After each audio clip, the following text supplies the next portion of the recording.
What if I told you that Lewis Hamilton and Charles Leclerc just discovered something at Ferrari that could change everything in 2026? But that could also become their biggest problem? Because what happened at Fiorano was not a simple test. It was not just another test. It was the exact moment in which both drivers realized that the SF26 is completely different from any Ferrari that has been driven before. A car that doesn't respond as you expect. A car that hides performance. But that can also become uncontrollable if you don't understand it. The big question is, has Ferrari created a winning car ahead of its time? Or a weapon too complex even for two of the best drivers in the world? January 23, 2026 was not, in theory, a day called to make any difference. Ferrari simply took its new car to the track in Fiorano to complete a mandatory technical procedure. A shakedown of just 15 kilometers. 5 laps. Nothing else. A distance so short that, under any other circumstance, it would go completely unnoticed. But this time it wasn't like that. Because from the first moment Lewis Hamilton and Charles Leclerc got into the SF26, something started to feel different. It was not a question of pure speed, nor of lap times, nor even of typical sensations such as grip or stability. It was something deeper, more difficult to explain, a disconnection between what the driver expected the car to do and what it actually did on the track.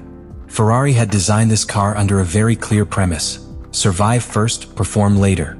The famous Spec A specification was not intended to impress, but to ensure that all systems worked in harmony in a completely new context. And the 2026 regulation not only changes details, it changes the very essence of how a Formula One behaves. The power unit is not what it was.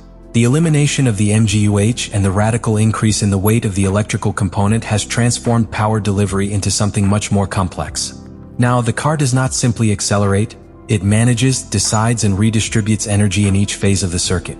And that was the first thing that hit Hamilton. In his turn, the Briton experienced a situation that, although Ferrari tried to minimize publicly, was key internally: a brief stoppage on the track. It wasn't a serious breakdown, but it was enough of a moment to set off all the alarms outside, and all the questions inside.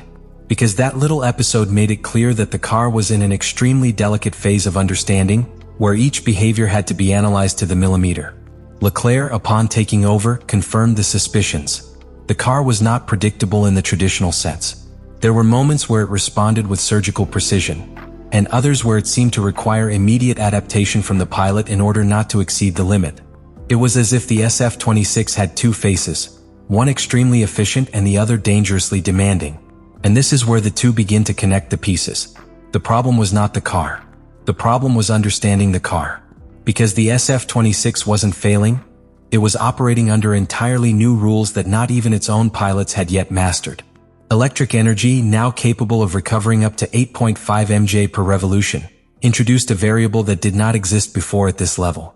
It was no longer just about braking and accelerating, it was about anticipating when the car was going to release that energy and how that was going to affect the balance in the middle of the curve or at the exit of the curve. That was the first big turning point. Hamilton began to realize that his style needed to change more than expected. It was not enough to adapt progressively, as happened in other stages of his career. Here I had to relearn certain basics from scratch. Meanwhile, Leclerc, with his usual sensitivity on the front axle and his aggressiveness at corner entry, began to explore the limits of this new behavior, finding both hidden advantages and obvious risks.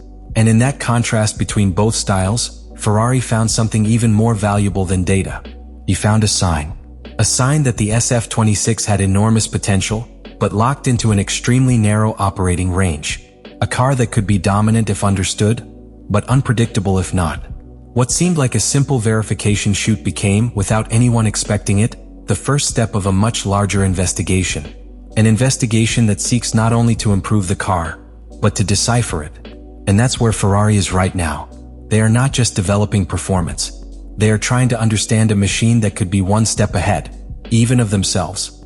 But the truly shocking thing didn't come in that first contact. It came later. Because if the shakedown had served to detect that the SF26 was a strange car, the subsequent tests at Fiorano confirmed something much more disturbing. It was not only different, it was a car that reacted in a completely variable way depending on the context, especially when factors such as grip and track conditions came into play. On April 9th and 10th, Ferrari carried out key wet tire tests with Pirelli. Here it was no longer about verifying basic systems. Here the car was being pushed to extreme situations where any weakness is exposed. And it was in that scenario where Lewis Hamilton began to understand the true dimension of the SF26. In low grip conditions, the car's behavior became even more extreme. The management of electrical energy, that new pillar of the 2026 regulation, not only influenced acceleration, it directly influenced the balance of the car in the middle of the curve. It was as if the car changed its personality in real time depending on how and when it released that energy. Hamilton began to notice something very specific. There were moments where the car offered spectacular traction when exiting corners, almost impossible to replicate by instinct. But seconds later, in an apparently similar situation, that advantage disappeared or even turned into instability. It wasn't a failure, it was a pattern. A pattern they still didn't fully understand. At the same time, Charles Leclerc began to explore another angle of the problem. His approach was more aggressive, more geared toward finding the car's real limit. And what he discovered was just as revealing. The SF26 has an extremely narrow window of performance, but within that window, the car is devastatingly fast. That's the second big discovery. It's not that the car is inconsistent. It's that it works optimally only under very specific conditions. And any small deviation in temperature, in energy management, in pilot input can take you out of that ideal point. Ferrari, when analyzing the data, began to see something they did not expect so soon. The correlation between the energy release of the ERS and the dynamic behavior of the car was much stronger than expected. It was no longer a secondary system that provided power. It was a central element that defined how the car behaved in each phase of the circuit. And this has a brutal consequence. The driver is no longer the only one who controls the car, and becomes the one who must anticipate how the car is going to behave before it happens. Hamilton described it internally as a feeling of lag. By the time you react, it's too late. You have to get ahead. Leclerc, on the other hand, interpreted it as an opportunity. If you can synchronize your driving with that release of energy, you can extract performance that others simply will not be able to match. Two different visions, but the same conclusion. The SF26 is unforgiving. And at that point, Ferrari realized something that completely changes the approach to development. It's not enough to make the car faster. It needs to be made more understandable. Because what they have in their hands is not a conventional single-seater that you can adjust with aerodynamic improvements or traditional mechanical changes. It is a machine whose performance depends on a complex interaction between software, energy, and piloting. And that opens up a completely new scenario. A scenario where, if Ferrari manages to master this complexity before its rivals, it could have an advantage that is impossible to replicate. But if it doesn't, it could be trapped in its own concept. What Hamilton and Leclerc have discovered in Fiorano is not just a technical feature. It is a new type of Formula One, and they are just beginning to understand it.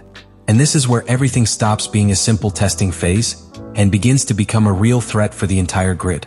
Because after what Lewis Hamilton and Charles Leclerc discovered in Fiorano, Ferrari is no longer in a phase of doubts. It is in a phase of decisions. Decisions that can define the entire 2026 season. The next step in his program, that 200-kilometer filming day in Monza, is not just any test.